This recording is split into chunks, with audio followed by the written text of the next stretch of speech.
Case: the gunman's dilemma. It is possible to program our subconscious and become good at different things. Very good. We get such programs installed during childhood and use them all day long for the rest of our lives. Things like walking and speaking, dressing, undressing, preparing food and eating, cleaning, washing, and so forth. This is how mammals in general are brought up, and more so humans. Biking and driving skills are also incorporated through such programs. Without the slightest thought on the bike, you elegantly maneuver and balance it through the streets with an abundance of cars, buses, people crossing by foot everywhere. You see the red light and brake, the signal switches and you're off.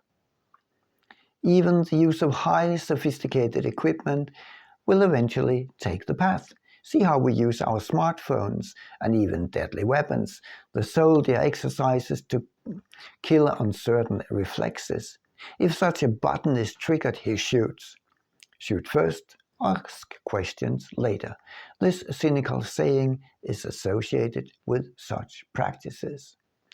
I once had the opportunity to work with a person that was guarded full-time by two persons because he regularly knocked down people.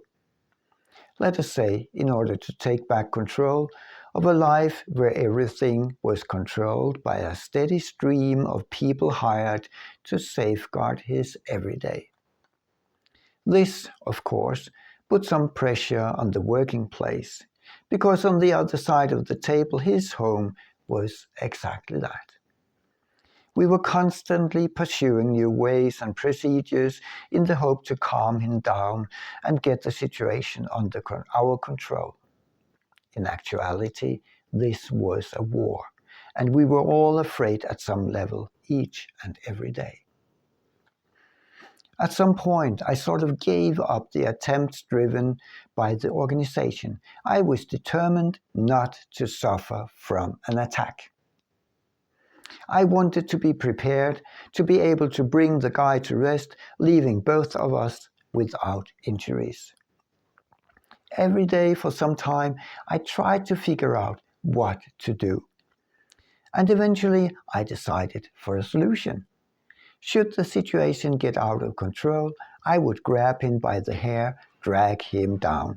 From there on, I was confident that we would be able to sort things out. So, from now on, I was always on guard, often focusing on his hair. I considered its length, how it would be to grasp it, and the strength needed to pull him to the ground. Some months went by. Our guy continued to knock down my colleagues, forcing them on leave for weeks and months, without me getting involved, until a Saturday morning, that is. I was on duty with a woman. I did some cleaning in the living room. Our guy and the woman were doing the laundry. All of a sudden, I heard an all-penetrating scream from the laundry room.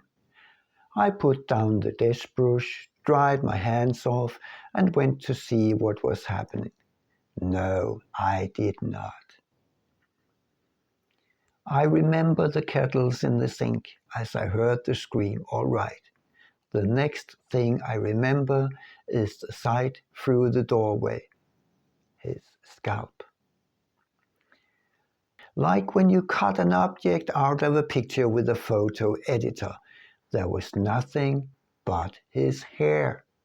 No him, no woman, no laundry, no furniture. Next thing I remember was him lying on the ground and the woman quietly sobbing.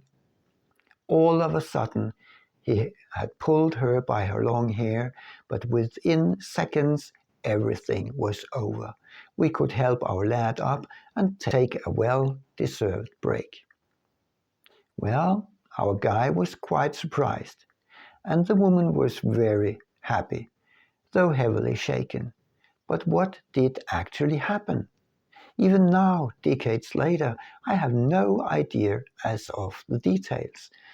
I'm used to remembering more and more of an event as time passes by, but not this time. It is as if nothing was ever recorded. For a few seconds, I was not conscious, as if Ole was not in charge, maybe not even there, not present as a spiritual being. And yet I did some few very precise grips to gain control and save the woman from an experience that could have turned out a lot worse without going into details. As impressive and practical as this might look, in the aftermath, it has struck me how dangerous this also can turn out to be. Indeed, I took the right person. I interfered quite appropriately, but I was totally unconscious. It was not sane. I acted as a machine, unstoppable. Think about it. What if our guy had hit the concrete floor head first? What if some furniture had crossed his way towards the floor?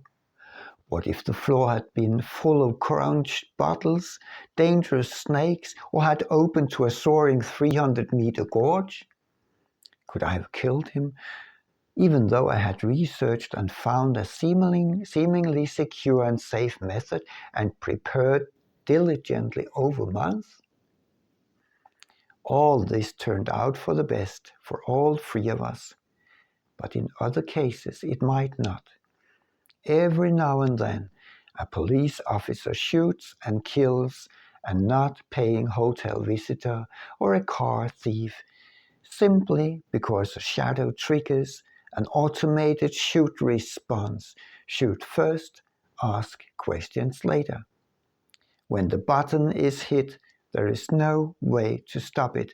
There is no return. From the moment the scream sounded until our lad lay highly surprised on the ground, my subconsciousness was empty.